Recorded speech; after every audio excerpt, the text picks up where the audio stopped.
Hey guys, Tammy here. And in this video, I'm going to talk about parallel parenting. I've had a couple requests on this. I think I have done a video on this in the past, but it's been a while. So let's kind of revisit what is parallel parenting. How can it benefit you? You know, when do we see it used? I'll give you a book that I think is a great resource on this particular topic.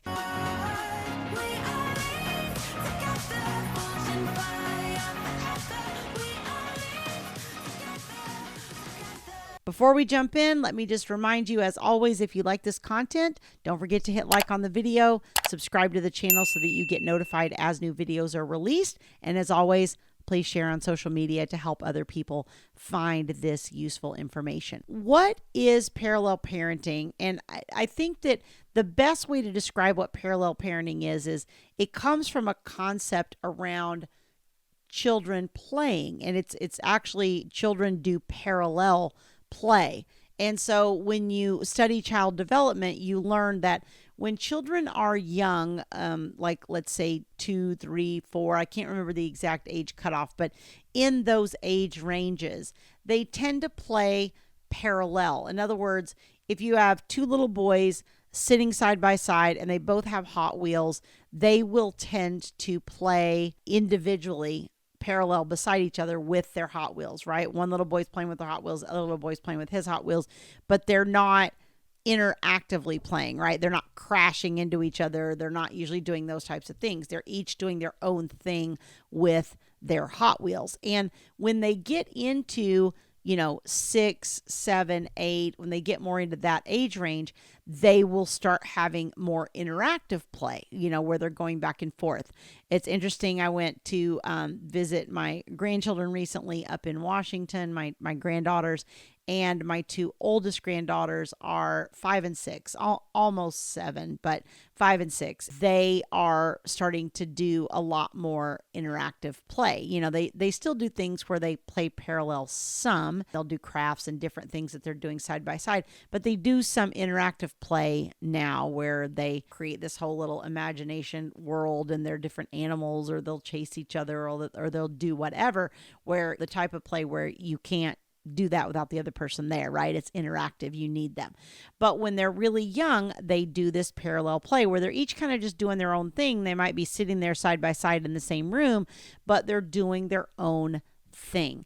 And that's kind of the concept that parallel parenting was born out of, where, okay, we've got mom and dad here kind of alongside each other, but they're both individually doing their own thing. What that does is it enables each of you to create your own sort of encapsulated world for the children, where you have your own routines, you have your own traditions, you have your own rules and all of that type of thing.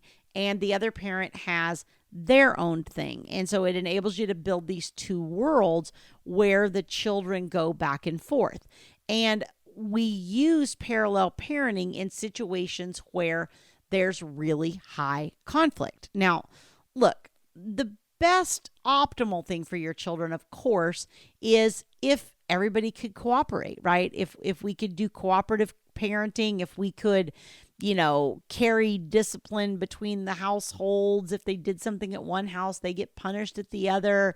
Everybody has holidays together. We can attend the children's things and sit next to each other. We can share pictures and communicate and do all these things.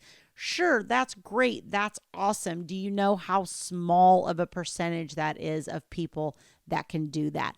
Even the people who can cooperate on some level usually cannot cooperate to that extent. And if they do, it's usually not until the children are quite a bit older. Like Thomas and I kind of got to that point with his ex-wife by the time his children got to be, I would say, maybe 15, 16. And they did have fairly high conflict in the very beginning. Conversely, I've never really kind of accomplished that with my ex-husband. So despite all the knowledge, despite knowing all this, he's just a person that I can't accomplish that with. So we have to continue really to have parallel worlds. Our children are now old enough to navigate that and go back and forth in between those two worlds themselves. But nonetheless, those two parallel worlds do exist. They're not as overlapping as our lives with Thomas's ex-wife at this point. The way that this is used is like I said, in really high conflict situations, because you want to separate things as much as possible when you're dealing with a high conflict person on the other side. Too much togetherness gives you too many contact points for potential conflict. What the court's trying to do, in sort of a parallel parenting situation, and usually that term kind of comes from either an evaluator or a therapist or somebody of that nature. Usually a judge won't unilaterally make that decision without some child expert. But one of the things the child expert's trying to do is to remove all of those touch points of potential conflict. If we're just running parallel alongside each other and we're not overlapping, then we have less potential for conflict, because conflict is shown to be the number one worst thing for children post breakup. So if you can just accomplish eliminating the conflict, you do so much for your children in ensuring better long-term success for them. And when I say long-term success, I mean kind of all the societal markers of success for children. So in other words, they're not on drugs, they make good grades, they're not, having sex in high school, they're not, different kinds of markers like that, where we would say, oh, that's a successful child. Parents were successful in raising that child. That's the goal. And the best thing that you can contribute to that once you're no longer with the other parent is to at least not have conflict with the other parent. That's the main thing you can do for your kids. And so parallel parenting is a key tool in doing that, especially early on. And I think particularly when the children are younger.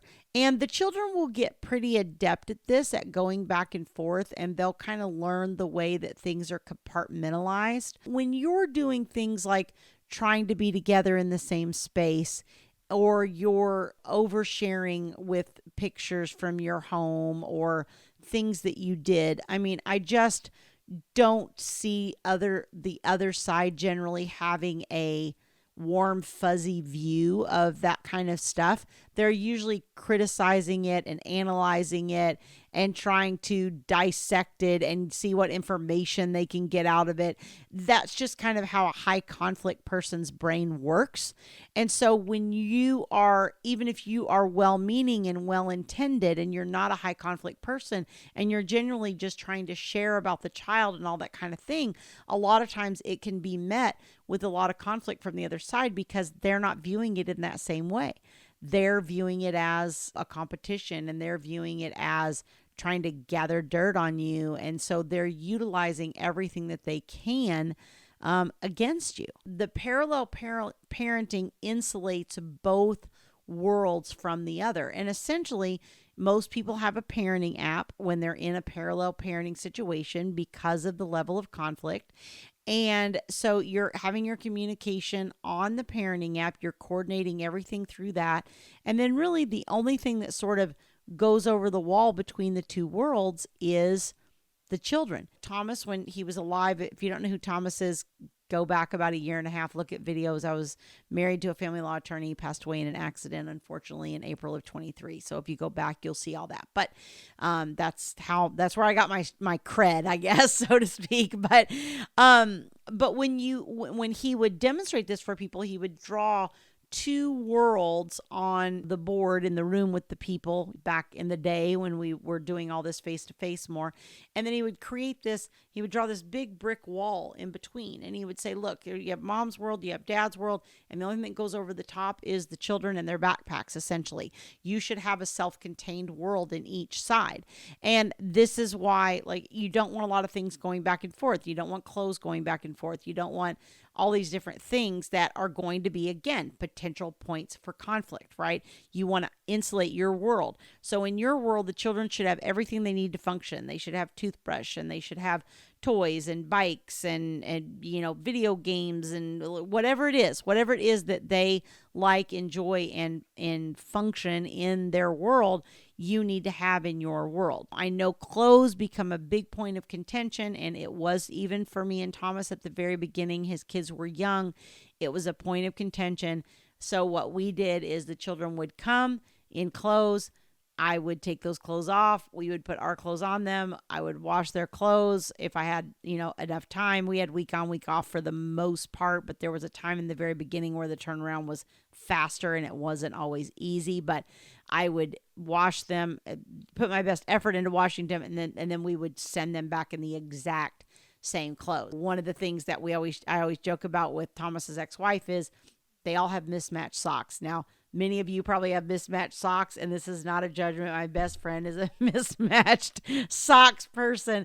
And so it's not a judgment on that. It's just an example of I am not a mismatched socks person. I always wear matching socks, okay? If I have two different colors, the exact same socks, and both of those socks lose their mate for whatever reason or get a hole or whatever, maybe you would catch me doing that if it was the exact same sock but only in a different color, maybe, but probably not. I am very much a matching socks kind of person. So the kids would come from mom's house and they would be wearing two totally different socks, which drives me completely insane. And so if I didn't send them back in the exact same one, then eventually all my socks are messed up, right? Because I'm never getting a pair from her. I'm always getting one of each. And so it got washed. They got sent back in the exact same thing. Eventually the children got old enough to manage that themselves, right? They would pack their backpack or do whatever they needed to do to transport things back and forth. But I find that eliminates a lot of the, oh, you have all the shorts at your house. I have all the pants at my house. Oh, can you send me back these pants that are mine that I bought? Can you send me back that? It eliminates all that if you just send the children back in the same clothes that they had on. Doing all these different things to sort of, again, isolate your world and insulate yourself from the other parent so that you're eliminating all these potential points of conflict. That's really the core concept of parallel parenting. A great book on this topic is a little paperback book that I don't think you can even get electronically or anything. You usually have to either order it or pick it up at the library or a used bookstore or something, but it's called Parenting After Divorce, and it's by a child custody expert here in California named Philip Stahl, Stahl. Not a hard read, pretty simple book, but it lays out a lot of the concepts in a really great way, and most people find it very, very helpful that are especially starting into this journey of trying to learn how to parallel parent with a high conflict ex. If you'd like to learn more about my coaching services, you can go to divorceuniversityonline.com/VIP-coaching. There's a link on that page. You can book a time to speak to a member of my staff, learn more about how I might be able to support you on this journey. All right, I will see you guys next time. We'll grow in number, fueled by them to see the horizon, turn us to thousands.